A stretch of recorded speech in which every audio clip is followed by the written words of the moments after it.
Hello दोस्तों, कैसे हैं आप सभी। उम्मीद है आप सभी मस्त होंगे, खुश होंगे और खूब मज़ा करके अपनी पढ़ाई कर रहे होंगे। और अभी तक आपका रिवीजन भी बहुत अच्छी तरीके से हो चुका होगा। दोस्तों, अभी तक हमने 2014 से लेकर के 2024 तक के सारे जो क्वेश्चन पेपर हैं वो सॉल्व किए हैं एमपीपीएससी द्वारा आयोजित। और इसके बाद में हम लोगों ने फॉरेस्ट मेंस के पेपर उठाए हैं और 2019 से लेकर के 2024 तक के, यानी कि 2024 तक के जितने भी फॉरेस्ट मेंस के पेपर हैं वो सभी हमने सॉल्व कर लिए हैं। अगर आप आज पहली बार ये वीडियो देख रहे हैं तो आप प्लेलिस्ट में जाकर ये सारे पेपर सॉल्व कर लीजिए। डायरेक्ट क्वेश्चन आपको देखने को मिलेंगे। आपको यूनिट 9 में बेनिफिट होगा, आपको यूनिट 8 में होगा, 7 में, सभी लगभग सभी यूनिट में आपको बेनिफिट यहाँ से देखने को मिलेंगे। हर यूनिट से एक एक दो दो क्वेश्चन आपको इन पेपर्स के थ्रू देखने को मिल जाएंगे, क्योंकि आयोग द्वारा ही ये जो एग्ज़ाम है कंडक्ट करवाई जाती है। और उस जो क्वेश्चन का पूछने का तरीका होता है as it is copy paste होता है ना, तो ये आपके लिए काफ़ी फ़ायदेमंद होने वाला है। दोस्तों, आज हम जो है फॉरेस्ट मेंस का जो पेपर हुआ था 2019 में, री एग्ज़ाम करवाया गया था इसका, तो उसका ये पेपर हम सॉल्व कर रहे हैं जिसका सेट बी है। और ये इसके जो आंसर है हमने आयोग की जो आंसर की है उसी से मैच करके लगाए हैं। तो आप लोग निश्चिंत रहें, और कभी कहीं किसी क्वेश्चन में डाउट आता है तो आप प्लीज़ कमेंट करके बताएं, आपके डाउट को सॉल्व कर दिया जाएगा। दोस्तों, बिना देरी करते हुए आइए स्टार्ट करते हैं आज का पेपर। क्वेश्चन नंबर 1 इसके अंदर दे रखा है, सहारा मरुस्थल से भूमध्य सागर की ओर चलने वाली स्थानीय हवाओं को क्या कहा जाता है? तो सिरोक्को इनको कहा जाता है। सेकंड क्वेश्चन है, मृत सागर स्थित है? तो रिफ्ट घाटी में, रिफ्ट वैली जो है ना वहाँ पर आपका मृत सागर स्थित है। अब नेक्स्ट क्वेश्चन इज, भारत की स्थलीय सीमा की बात कर रहा है कि लंबाई लगभग कितनी है? तो इसकी जो लंबाई है वो आपको 15,200 किलोमीटर देखने को मिलेगी। डायरेक्ट ल्यूसेंट की लाइन जो है इस पेपर में छपी हुई है। ल्यूसेंट को स्किप नहीं करना है हमको। अभी जैसे ये वाला ईयर तो गया निकला अपना, अभी आने वाले 2026 के लिए जो लोग प्रिपेयर करेंगे ना, ल्यूसेंट है आपकी, एक घटना चक्र है और आपका परीक्षा धाम है। ये कुछ बुक्स ऐसी हैं जो आपके पास कंपलसरी होना चाहिए, इनकी एक एक लाइन क्लियर होना चाहिए। यहीं से आपका मैंने जो बताया ना 60 क्वेश्चन, जो 60 और +20 जो 80 क्वेश्चन है ना, इन्हीं बुक से आते हैं। तो आपको ये ही कवर करना है हमको, और इधर उधर कहीं भी नहीं भटकना है ना। बहुत सारा मटेरियल नहीं इकट्ठा करना है। आप लोग कहेंगे तो मैं बुक्स की भी एक वीडियो आपके लिए लेकर आ जाऊंगी। कौन सी इंपॉर्टेंट है, उनकी लाइन, उनके पोर्शन कौन कौन से इंपॉर्टेंट है, ये हर चीज़ मैं आपको बता दूंगी। बस आप कमेंट करके मुझे बताना आपको किस चीज़ की ज़रूरत है ना। हाँ, तो हम क्या बात कर रहे थे, स्थलीय सीमा की लंबाई की। तो स्थायी सीमा की जो लंबाई है वो कितनी है? 15,200 किलोमीटर है। तो तटीय भाग की अगर हम लंबाई की बात करें तो वो कितनी है? 7,516.6 किलोमीटर। और अगर हम मुख्य भूमि की बात करेंगे तो वो हो जाएगी 6,100 किलोमीटर। एक चीज़ और याद रखेंगे हम यहाँ पर कि जो भारत की जो सीमा है ना, भारत की जो सीमा है वो कितने देशों से लगती है? तो आपके 7 देशों से लगती है। आपका यहाँ पर हो गया ये बांग्लादेश, चाइना, पाकिस्तान, नेपाल, म्यांमार, भूटान, और आपका हो जाएगा ये अफगानिस्तान। ठीक है, तो अफगानिस्तान और ये इनकी लोकेशन आपको अभी मैं बताती हूँ, है ना। जैसे फॉर एग्जांपल ये आपका इंडिया है, तो अफगानिस्तान और पाकिस्तान आपको इधर देखने को मिलेंगे। उसके बाद चाइना मिल जाएगा, नेपाल, भूटान, और आपका म्यांमार इधर नीचे की साइड आ जाएगा, बांग्लादेश इधर आ जाएगा। हाँ दोस्तों, तो यहाँ पर आपका पाकिस्तान आ जाएगा, इधर आपका अफगानिस्तान आ जाएगा, इधर आपका चाइना आ जाएगा, इधर नेपाल, भूटान, और इधर आपका म्यांमार आ जाएगा, यहाँ पर आपका बांग्लादेश आ जाएगा, है ना। तो ये 7 देश है आपके जो आपके भारत देश से सीमा साझा करते हैं। ठीक है, ये याद रखेंगे हैं। और अगर राज्यों से संबंधित क्वेश्चन देखने को मिलेगा तो हमारे 16 राज्य जो हैं वो क्या करते हैं? सीमा साझा करते हैं। अंतर्राष्ट्रीय सीमा जो है, मतलब जो पड़ोसी जो देश है हमारे, उनसे जो है सीमा साझा करते हैं हमारे देश के 16 राज्य। उसके बाद में हम आगे बात करेंगे। नेक्स्ट क्वेश्चन देख लेते हैं, निम्नलिखित में से कौन से वन पश्चिमी घाट के पश्चिमी क्षेत्र में पाए जाते हैं? तो उष्णकटिबंधीय सदाबहार वन आपको यहाँ पे देखने को मिलेंगे। कौन से वन? उष्णकटिबंधीय सदाबहार वन आपको देखने को मिलेंगे यहाँ पर। मध्य प्रदेश के किस क्षेत्र में प्राचीनतम आद्य महाकल्प की बात कर रहे हैं ना, आद्य महाकल्प की चट्टानें पाई जाती है? तो आपके बुंदेलखंड का जो पठार है यहाँ पर ये देखने को आपको मिलेगी। जैसे एमपी का हम मैप देख लेते हैं यहाँ पर, है ना। तो ये जो आपका बुंदेलखंड का पठार है ना, यहाँ पर आपको ये जो आद्य महाकल्प, जिसको हम आर्कियन, पैतृक चट्टानें या फिर प्राथमिक चट्टानों के नाम से भी जाने जाते हैं, इनके नाम दोस्तों जरूर याद रखना। और एक ये सबसे महत्वपूर्ण फैक्ट है इसका, क्या है कि सर्वाधिक प्राचीनतम चट्टानें हैं ये, जो कहाँ पाई जाती है, बुंदेलखंड के पठार में पाई जाती है। इनको पिंक ग्रेनाइट के नाम से भी, ये यहाँ पर पिंक ग्रेनाइट के नाम से भी जाना जाता है। और इसके अंदर एक और चीज़ आप देखेंगे कि इसमें जीवाश्म नहीं पाए जाते हैं और जीवन चिन्ह के भी यहाँ पर कोई किसी भी प्रकार के जो है निशान देखने को नहीं मिले हैं। आगे हम देख लेते हैं नेक्स्ट क्वेश्चन। 2011 की जनगणना के अनुसार मध्य प्रदेश के किस जिले में अनुसूचित जातियों का लिंगानुपात सर्वाधिक था? अनुसूचित जातियों का पूछा है, ठीक है, अनुसूचित जनजातियों का पूछा है और उसमें भी पूछा है लिंगानुपात और सर्वाधिक। तो हम बात करेंगे यहाँ पर जो हमारा बालाघाट है। अगर हम अनुसूचित जनजातियों की बात करें या नॉर्मल भी ओवरऑल भी देखते हैं तो जो लिंगानुपात है आपको बालाघाट में ही सर्वाधिक देखने को मिलता है। वो अगर देखें तो वो 1021 है, लेकिन हम अगर जनजातियों की बात कर रहे हैं तो जनजातियों में और अधिक है। ये कितना है, 1048। और जनजातियों में ये फर्स्ट नंबर पर बालाघाट हो जाएगा। सेकंड मंडला कितना है, 1036। थर्ड आपका डिंडोरी हो जाएगा 1019।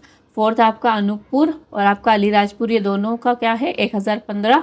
और फिफ्थ नंबर पे आपका आ जाएगा सिवनी, जिसका है 1014। तो ये लिंगानुपात हमको ध्यान रखना है, जो कि हमारे एग्जाम के लिए काफ़ी इंपॉर्टेंट है। और जनगणना वाला टॉपिक बिल्कुल अच्छे से पढ़ लेना है। सिलेबस में जो लाइन दे रखी है ना, एटलीस्ट वो वाले पॉइंट तो हमको कवर करना ही करना है।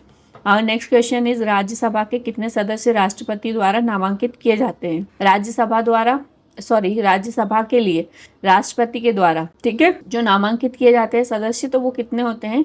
तो उनका जो नंबर होता है वो कितना होता है, 12 होता है। और उनके क्षेत्र है ना, ऐसे ही नहीं करते हैं, उनके क्षेत्र होते हैं पर्टिकुलर।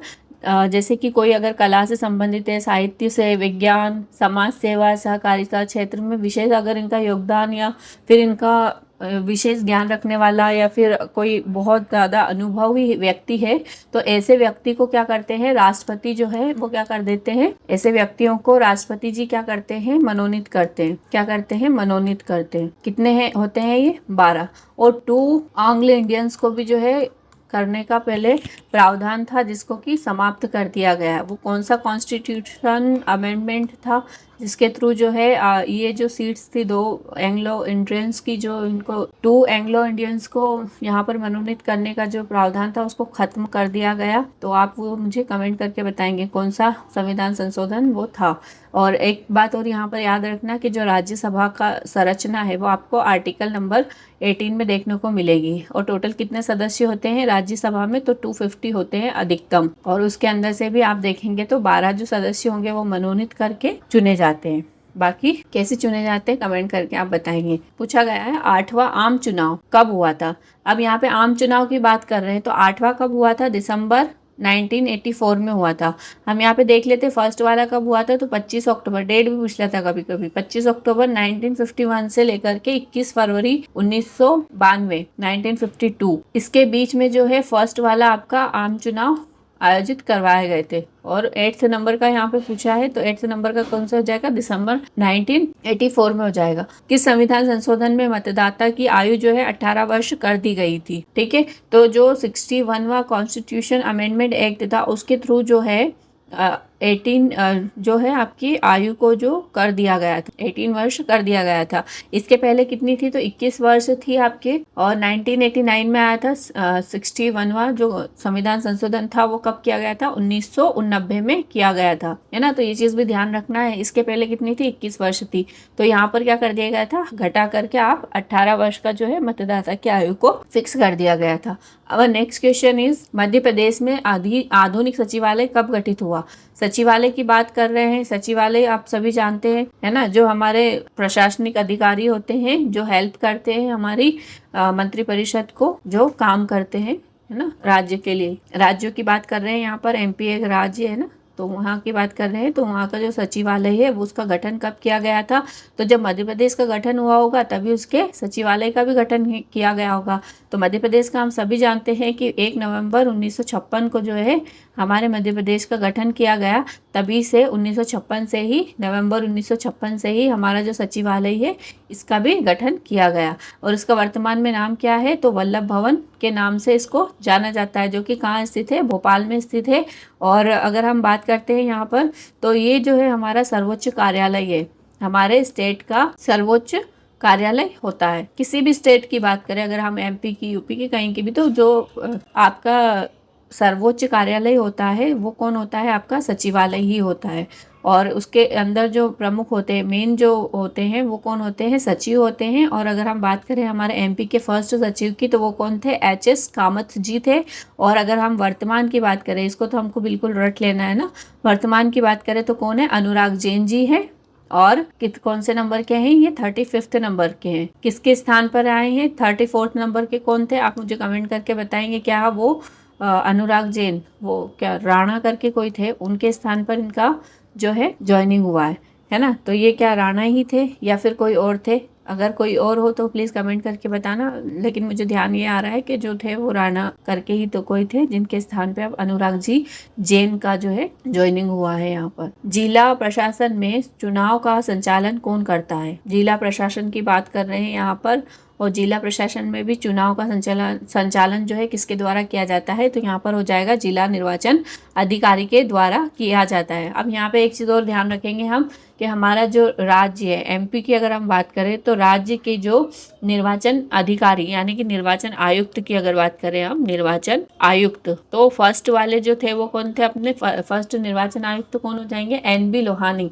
और वर्तमान में अगर हम बात करें तो बसंत प्रताप सिंह जी जो है वो वर्तमान में आपके राज्य निर्वाचन आयुक्त है ना। 1 जनवरी आपके 2019 से इन्होंने अपना कार्यभार संभाला है, जो वर्तमान में लगातार है। आगे हम बात करेंगे, नेक्स्ट क्वेश्चन देख लेते हैं।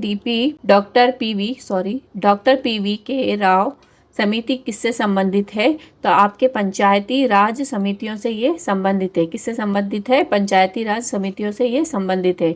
यहाँ पर हम देखेंगे पंचायती राज समितियों से संबंधित हो गई कौन सी, पीवी के राव समिति। अब यहाँ पे हमको ये ध्यान रखना है कि जो हमारे पंचायती राज अधिनियम है, क्योंकि यहाँ से क्वेश्चन बार बार देखने को मिले हैं, टॉपिक सीधा सीधा दिया हुआ है हमारे सिलेबस में, तो थोड़ा सा हम देख लेते हैं।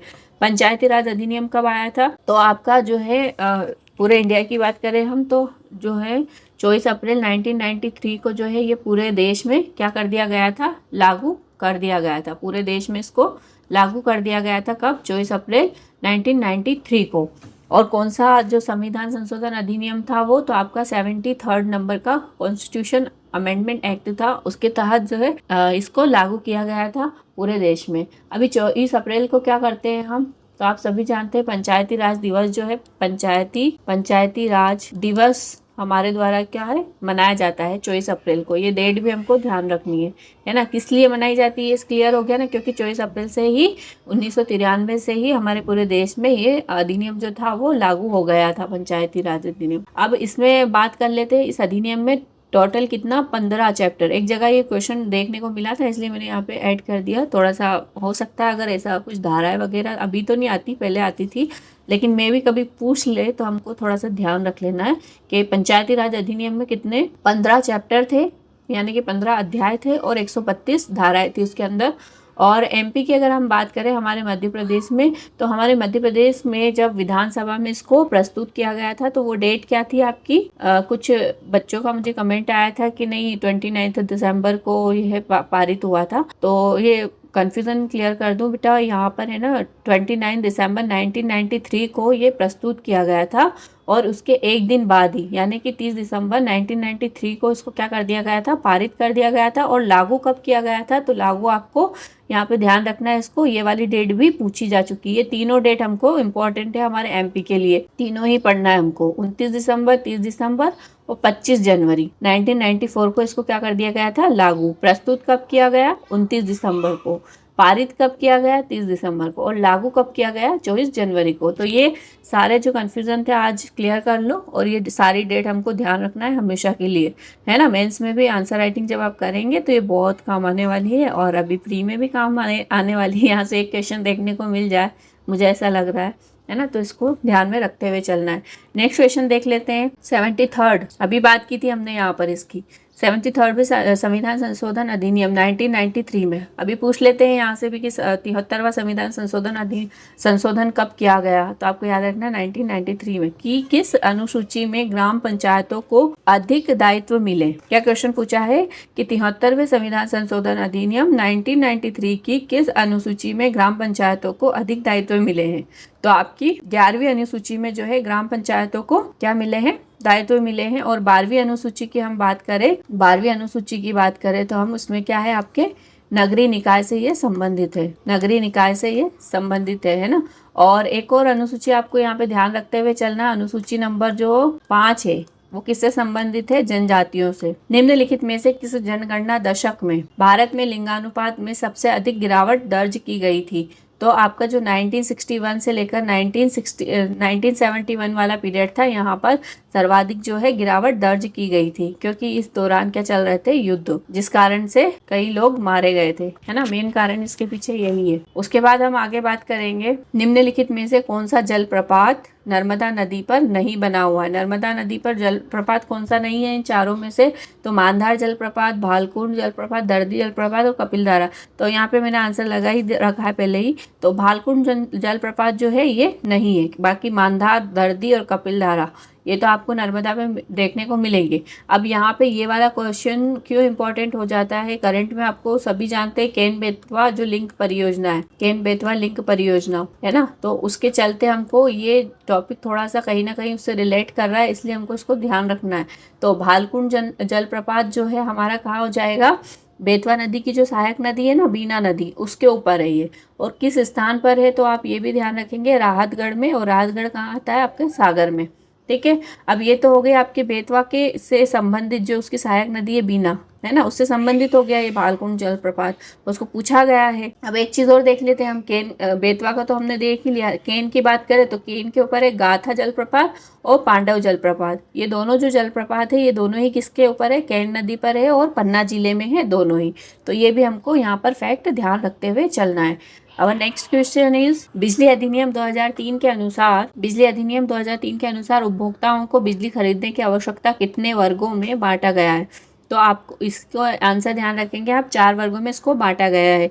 12वीं पंचवर्षीय योजना में बिजली उत्पादन क्षमता विकास में निजी क्षेत्र का हिस्सा कितना रखा गया था, तो 46,825 मेगावाट रखा गया था। ऐसे क्वेश्चन अगर बन रहे हैं तो ठीक है, नहीं बन रहे तो कोई बात नहीं। मध्य प्रदेश के बजट 2019-20 के बजट प्राक्कलनों के अनुसार राजकोषीय घाटा सकल राज्य घरेलू उत्पाद वर्तमान कीमतों पर पूछा है, कितने प्रतिशत रखा गया था। 2019-20 की बात कर रहे हैं तो ये जो रखा गया था 3.34% रखा गया था। अब नेक्स्ट क्वेश्चन इज, औद्योगिक विकास केंद्र हिंगोना खुर्द, कौन सा, हिंगोना खुर्द। इस तरह के नाम आप बहुत कम कहीं देखने को आपको मिलेंगे, थोड़ा सा ध्यान रख लें। हिंगोना खुर्द मध्य प्रदेश के किस जिले में स्थित है, तो आपका मुरैना में इसको देखने को मिलेगा आपको। अभी हम बात कर लेते हैं यहाँ पर हमारे एमपी में कितनी टोटल औद्योगिक पेटी है, तो 6 औद्योगिक पेटी हमारे एमपी में हमको देखने को मिलती है। कौन कौन सी है, तो 1 2 3 4 यहाँ दे रखी है। फर्स्ट पेटी में आपको इंदौर, देवास और उज्जैन देखने को मिलेगा। सेकेंड में आपको जबलपुर, कटनी, सतना और रीवा ये देखने को मिलेंगे, 4 जिले। यहाँ पे 3 जिले हो गए, यहाँ पे आपको 4 देखने को मिलेंगे, 4 जिले देखने को मिलेंगे। और यहाँ पे 3rd नंबर पे आपका भोपाल एक अलग से हो जाएगा और ग्वालियर अलग से है। फिर यहाँ पे बुरहानपुर एक अलग से है और 6 नंबर पर आपका ये हो जाएगा रतलाम, है ना। तो ये 6 आपके औद्योगिक पेटी हो गए। और एक और चीज, ये वाला एक और फैक्ट यहाँ पे याद रखेंगे आप कि मध्य प्रदेश में जो है 7 क्या है, 7 औद्योगिक केंद्र विकास निगम है। ये क्वेश्चन भी आयोग द्वारा जो है पूछा जा चुका है, कितने मध्य प्रदेश में कितने औद्योगिक केंद्र विकास निगम है, तो हमको याद रखना है कितने, टोटल 7। और अगर औद्योगिक पेटी की बात करें तो वो कितनी हो जाएगी, 6। और यहाँ पर ये इसका पूछा था तो हमने इसका आंसर कर लिया है, Morena. Our next question is, वर्ष 2016-17 में माह दिसंबर तक सूक्ष्म, लघु और मध्यम उद्यमों द्वारा मध्य प्रदेश में कितने रोजगार निर्मित किए गए। एमएसएमई की बात कर रहा है ये, तो यहाँ पर 2.66 लाख जो है उद्योग रोजगार जो है का निर्माण किया गया। अब नेक्स्ट क्वेश्चन इज, सूची 1 को सूची 2 से क्या करना है, हमको मैच करना है। यहाँ पर जो दिया हुआ है यूनिफॉर्म रिसोर्स लोकेटर, URL, इसका फुल फॉर्म क्या होता है, यूनिफॉर्म रिसोर्स लोकेटर। ऐसा फुल फॉर्म भी पूछ लेता है आयोग, तो याद रखना है हमको। तो ये किससे संबंधित है, तो वेब पता से, यानी कि वेब एड्रेस से ये संबंधित है, URL। उसके बाद नेटवर्क, तो ये इंटरनेट से हो जाएगा। उसके बाद संचार के लिए नियम, तो ये प्रोटोकॉल हो जाते हैं। उसके बाद वेब पेज प्रदर्शित करता है, तो कौन करता है, ब्राउजर, ठीक है। तो ऑप्शन नंबर ए हमारा सही आंसर यहाँ पर हो जाएगा। अब नेक्स्ट क्वेश्चन इज, यूनिट 9 के हैं ये क्वेश्चन, देख लें आप। एक प्रोग्राम जो वर्ल्ड वाइड वेब यानी कि WWW है ना, इसकी स्थापना कब की गई ये देखना है, और फुल फॉर्म तो यहाँ पर आ ही गया है, ये भी आयोग ने पूछा है, ध्यान रखते हुए चलना है। में एक या अधिक कुंजी शब्दों को खोजता है एवं संबंधित पृष्ठों की सूची प्रदर्शित करता है, तो आपका क्या हो जाएगा, वो सर्च इंजन हो जाएगा। और next question is web page बनाने के लिए निम्नलिखित में से किसका उपयोग किया जाता है, तो HTML का यूज किया जाता है ना। HTML से रिलेटेड भी इसका फुल फॉर्म जरूर पूछा था आयोग ने, मैंने देखा है क्वेश्चन, प्रीवियस ईयर क्वेश्चन हम लगा रहे हैं तो ये फायदा हमको हो रहा है उससे। तो HTML का फुल फॉर्म पूछ लिया था, हाइपर टेक्स्ट मार्कअप लैंग्वेज इसका फुल फॉर्म होता है, तो ये चीज भी हमको ध्यान रखना है। और नेक्स्ट क्वेश्चन इज निम्नलिखित में से किसका सीधा संबंध इंटरनेट से नहीं है, नहीं पूछा है, तो आपका आंसर हो जाएगा यहाँ पर वर्ड प्रोसेसर। वर्ड प्रोसेसर जो है हमारा सही आंसर यहाँ पर हो जाएगा। किसी कंप्यूटर में संग्रहित जानकारी को अनाधिकृत तरीके से चोरी करने वाले व्यक्ति को क्या कहा जाता है, चोरी हो रही है, हैक कर रहा है यानी कि हैकर। नेक्स्ट क्वेश्चन देखते हैं, संचार टेक्निक जिसके माध्यम से दो या इससे अधिक स्थानों से एक साथ ऑडियो वीडियो माध्यम से कई लोग जुड़ सकते हैं, है ना। तो थोड़ा सा डिटेल बता दिया उसको, वीडियो कॉन्फ्रेंसिंग के थ्रू ये सब होता है, और इसमें किन किन उपकरणों का यूज होता है वो भी आपको देख लेना है ना, किन किन उपकरणों का यहाँ पर यूज होता है वीडियो कॉन्फ्रेंसिंग के दौरान, तो ये उपकरण भी वो पूछ लेता है, आदत है उसे। देखे हमने क्वेश्चन। नेक्स्ट क्वेश्चन, अंतर्राष्ट्रीय ओलंपिक समिति का मुख्यालय किस शहर में स्थित है, तो ये यहाँ पे इसका आंसर हो जाएगा ऑप्शन नंबर बी, लुसाने में, है ना, लुसाने बोलते हैं इसको, जो कहाँ है, स्विट्जरलैंड में है। और इसकी स्थापना जो है कब की गई थी, 23 जून 1894 में, है ना, 23 जून 1894 में इसकी स्थापना की गई थी, अंतर्राष्ट्रीय ओलंपिक समिति। ठीक है, इसका जो मुख्यालय कहाँ हो जाएगा, ऐसे क्वेश्चन भी आते ही रहते हैं तो हमको पढ़ना है, ये जो समितियां हैं, लुसाने है, स्विट्जरलैंड है, और क्या हो जाएगा 23 जून 1894। अब next question is Khelo India youth games 2023 में स्लालम खेल का आयोजन स्थल कौन सा था, है ना, तो आपका महेश्वर हो जाएगा, जो कि कहाँ पर स्थित है, आपके खरगोन में। कहाँ है, खरगोन में। खरगोन में क्या पाया जाता है, आपका कपास, है ना। और नेक्स्ट क्वेश्चन इज वर्तमान में भारतीय ओलंपिक समिति के अध्यक्ष कौन है, तो आपके PT उषा। कौन थे, PT उषा। अभी वर्तमान में अगर कोई चेंजेस हुए हैं तो आपको देख लेना है, 2019 का पेपर सॉल्व कर रहे हैं हम, अगर चेंज हुआ है तो हमको उसको करेक्ट कर लेना है, और अगर नहीं हुआ है तो हमको एज इट इज रखना है। PT उषा, जहाँ तक मुझे ध्यान है यही है, बाकी एक बार आप क्रॉस चेक जरूर करना। भारत के किस राज्य में प्रथम राष्ट्रीय खेल विश्वविद्यालय प्रारंभ हुआ, तो मणिपुर में हुआ। कहाँ पर हुआ, मणिपुर में। मणिपुर कहाँ पर है, दिखाऊं मैं, ये MP के बाहर हम जाएंगे, इंडिया का मैप बनाएंगे, है ना, इधर यहाँ पर हमको दिखेगा मणिपुर। समझ तो आ गया ना मणिपुर कहाँ पर है इंडिया में। किस खिलाड़ी को वर्ष 2022 का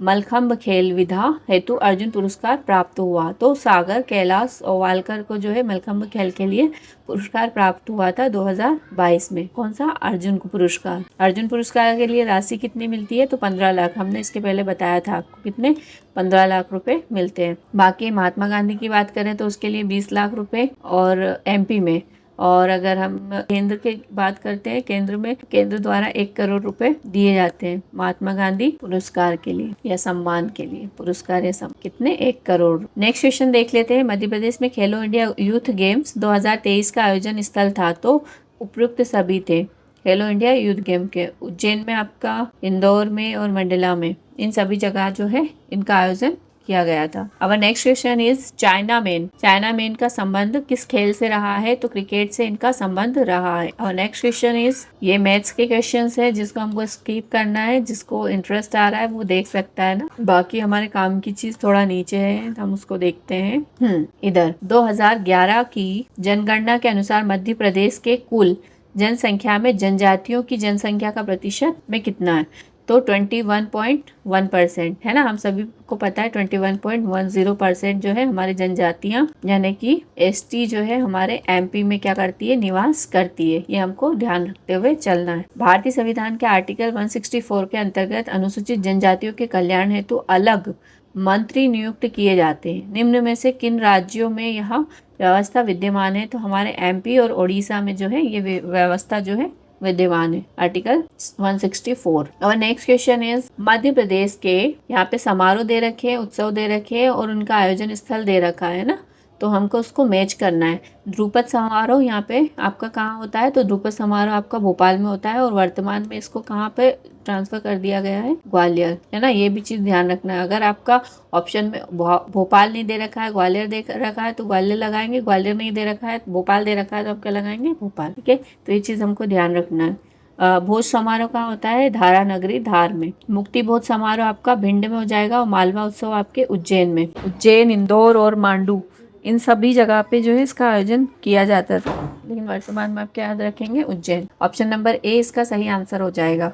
और नेक्स्ट क्वेश्चन इज, निम्नलिखित में से किस राज्य में जनजातीय उपयोजना की अवधारणा लागू की गई, तो आपके मध्य प्रदेश में जो है लागू की गई, जनजाति उपयोजना की अवधारणा लागू की गई तो मध्य प्रदेश में। और नेक्स्ट क्वेश्चन इज, निम्नलिखित में से किस विकल्प में जनजाति का नाम वहाँ प्रचलित युवाग्रह के नाम से सुमेलित नहीं है ना। तो यहाँ पर आपका मूड़िया दे रखा है, मूड़िया किसका है, युवाग्रह, मूड़िया सॉरी माड़िया जनजाति का युवाग्रह क्या है आपका, घोटुल हो जाएगा। माड़िया, इसको मूड़िया भी बोलते हैं ना, थोड़ा सा आप ध्यान रखेंगे, सही मेरे को ध्यान आ रहा था। माड़िया को क्या बोलते हैं, मूड़िया भी बोला जाता है, क्या बोला जाता है, मूड़िया। तो इसका जो युवाग्रह हो जाएगा वो क्या हो जाएगा, घोटुल। और घोटुल का एक और अन्य नाम हम यहाँ याद रखेंगे, क्या नाम है उसका, चैलिक। क्या बोलते हैं, चैलिक। अगर चैलिक दे दे अन्य नाम से, हमारे आयोग की आदत है पूछने की, तो हमको वो चीज ध्यान रखना है ना। एक मिनट में थोड़ा सा, चैलिक। तो घोटुल या चैलिक किसका है, माड़िया है, मुड़िया जनजाति का। और उसके बाद मुंडा जनजाति का क्या है, गतियोरा है, मुंडा गतियोरा। भुइया रंगभंग, और ये जो है रंगभंग भुइया का नहीं है, यहाँ पे हमसे नहीं ही पूछा था उसने, इसलिए ये वाला ऑप्शन गलत है। क्योंकि रंगभंग किसका है आपका, रंगभंग या रंगबंग भी बोलते हैं इसको ना, रंगबंग। तो कंफ्यूज मत होना, एक ही चीज है ये, है ना, रंगभंग भी बोलते हैं। जो कि किसका है, किस जनजाति के द्वारा किया जाता है, तो भारी, किस जनजाति का युवाग्रह है ये, भारिया का, है ना, भारिया जनजाति का है ये, जो कि कहाँ पर निवास करती है, पातालकोट छिंदवाड़ा में। ठीक है, क्लियर है। और इधर उरांव जनजाति का कौन सा हो जाएगा, धूम कोरिया। उरांव क्या करते हैं, धूम मचाते हैं, है ना। तो ये सब युवाग्रह थे इन जनजातियों के। ऑप्शन नंबर सी हमारा जो है, ये वाला ऑप्शन जो है सही हो जाएगा, क्योंकि ये गलत दे रखा था, जो सही आंसर हो जाएगा, क्योंकि गलत ही पूछा था। जनजाति सलाहकार परिषद की व्यवस्था भारतीय संविधान की निम्नलिखित में से किस अनुसूची में की गई है, तो आपको यहाँ पे याद रखना है 5वीं अनुसूची में जो है प्रेफरेंस इसको देना है ना, 5वीं अनुसूची में की गई है। नेक्स्ट क्वेश्चन, एक चीज तो याद रखना है कि जो 5वीं अनुसूची है उसका सीधा सीधा संबंध किससे है, जनजातियों से। सीएनजी है ना, मुख्यतः है, क्या है, तो मीथेन है। कौन सी है ये, मीथेन गैस है। नेक्स्ट क्वेश्चन है, कठोरतम पदार्थ कौन सा है। ये जो दिए हुए पदार्थ या फिर जो एलिमेंट्स दे रखे हैं,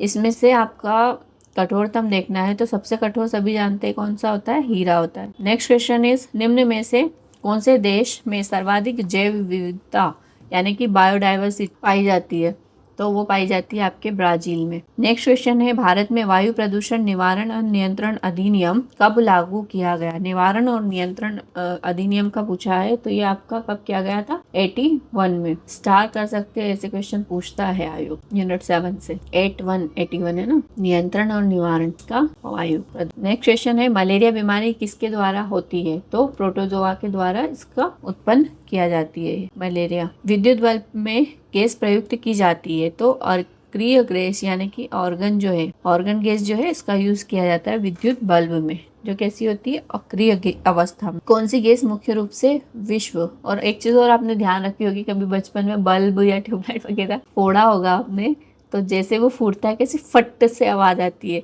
तो वो जो है ये गैस अचानक से बाहर निकलती है उस एरिया से, इसलिए इतनी तेज आवाज होती है, फट। कौन सी गैस मुख्य रूप से विश्वव्यापी उष्णता के लिए उत्तरदायी है, तो कार्बन डाइऑक्साइड यानी कि CO2 इसके लिए उत्तरदायी है। एक मॉनिट्रियल प्रोटोकॉल हुआ था, उसका संबंध किस गैस से है, कमेंट करके आप जरूर बताना मुझे। Special inspector general for Afghanistan restrictions यानी सिगार किस राष्ट्र से संबंधित एक एजेंसी है।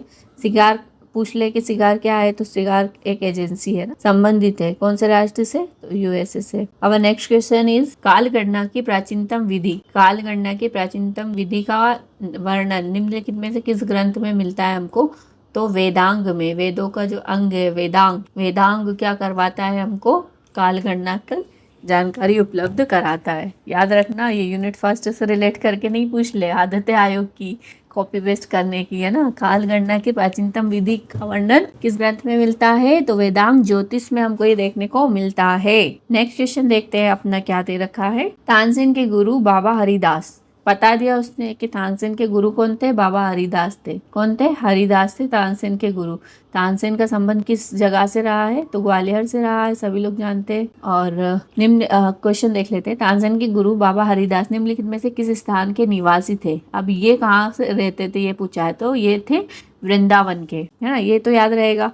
और अकबर के जो 9 रत्न थे, है ना, उसमें से एक थे आपके तानसेन। रीवा के राजा, रीवा से भी जो है तानसेन का संबंध रहा है ना, तो ये भी आपको ध्यान रखना है, 2-3 चीजें, है ना। तानसेन समारोह कहाँ होता है, कहाँ पर होता है, ये ग्वालियर, ये चीज भी हमको ध्यान रखना है। नेक्स्ट क्वेश्चन हम देखते हैं। निम्नलिखित में से किसके काल की चित्रकला को प्रकृति प्रेम के नाम से के लिए जाना जाता है, प्रकृति प्रेम के लिए जाना जाता है, तो यहाँ पे आंसर हो जाएगा जहांगीर। इस वाले का मुझे थोड़ा सा ध्यान नहीं है, लेकिन आंसर मुझे यहाँ पे दिख रहा है। अगर आप लोगों को भी यही सही आंसर लग रहा है तो प्लीज कमेंट करके बताना। अगर थोड़ा डाउट जा रहा है तो एक बार क्रॉस चेक जरूर कर लेना इसको, थोड़ा सा मुझे कंफ्यूजन हो रहा है इसमें। निम्नलिखित में से किस स्थान को सफेद बाघों के प्रथम प्रजनन केंद्र के रूप में विकसित किया जा रहा है, तो गोविंदगढ़ को किया जा रहा है, जो कि कहाँ स्थित है, रीवा। और रीवा को किस नाम से जाना जाता है, सफेद शेरों की नगरी, सफेद बाघ, सॉरी बाघ है ना, शेर नहीं आएगा, बाघ, बाघों की नगरी। सविनय अवज्ञा आंदोलन के दौरान निम्नलिखित में से किस स्थान पर क्रांतिकारियों द्वारा स्वतंत्र अंतरिम सरकार का गठन किया गया,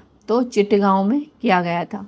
कहाँ पर, चिटगांव में। चिटगांव कहाँ पर है, ये आप मुझे कमेंट करके बताना।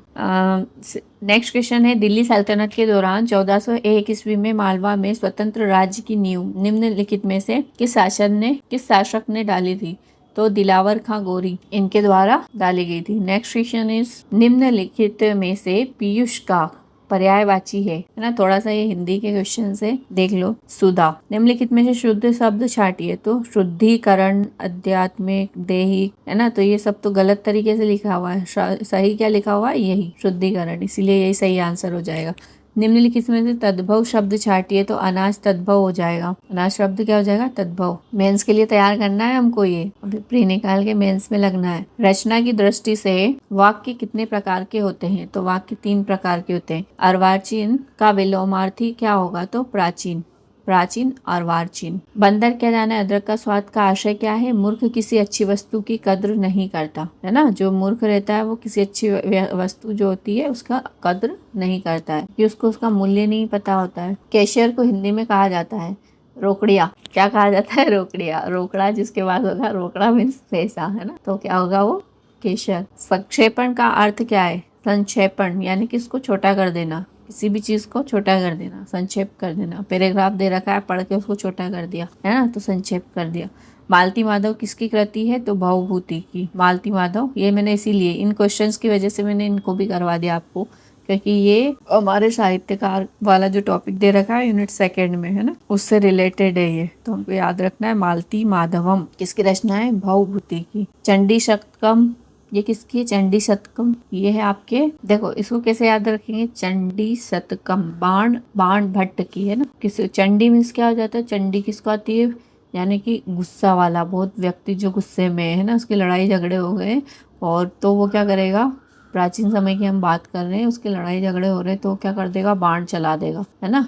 चंडी जब उसको आएगी, यानी कि उसको गुस्सा जब आएगा तो वो क्या कर देगा, बाण चला देगा, क्या कर देगा, बाण चला देगा। चंडी शतकम, बाण भट्ट, याद रहेगा। बस 2 क्वेश्चन और बचे, बाकी हो गया अपना, है ना। निम्नलिखित में से पद्माकर की रचना है, तो जगद्विनोद जो है, जगद्विनोद पद्माकर की रचना है। पद्माकर जो थे वो कहाँ से संबंधित थे, आपके कवि पद्माकर सागर से थे क्या, एम आई राइट और रॉन्ग, प्लीज कमेंट करके बताना। थोड़ा सा कंफ्यूजन जा रहा था मुझे, पद्माकर सागर से ही होना चाहिए वैसे। रामचंद्रिका के रचिता कौन थे, तो आचार्य केशव जो है वो रामचंद्रिका के रचिता रहे हैं। ठीक है, तो ये हमारे क्वेश्चन हो गए, लगभग 60 से 62 क्वेश्चन हमने आज की क्लास में सॉल्व किए, वो भी डिटेल में। तो कैसी लगी क्लास दोस्तों, अगर अच्छी लगी है तो प्लीज़ लाइक करिए, शेयर करिए अपने दोस्तों के साथ, ताकि उनका भी बेनिफिट हो।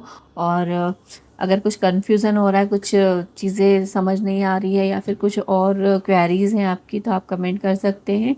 और अगर चैनल पर नए हैं तो चैनल को जो है सब्सक्राइब कर सकते हैं, ताकि अगर हम कुछ भी नया अपडेट करते हैं तो आपको उसका नोटिफिकेशन मिल जाए। तो ध्यान रखिए, रिवीजन पर ज़्यादा फोकस करिए, बिल्कुल टेंशन फ्री रहिए और अच्छे से अपने पूरे 100% के साथ जो है अपना 16 फरवरी वाला पेपर दीजिए, है ना, और सफलता अर्जित कीजिए। मिलते हैं नेक्स्ट वीडियो में, तब तक अपना ध्यान रखिए। Take care, bye.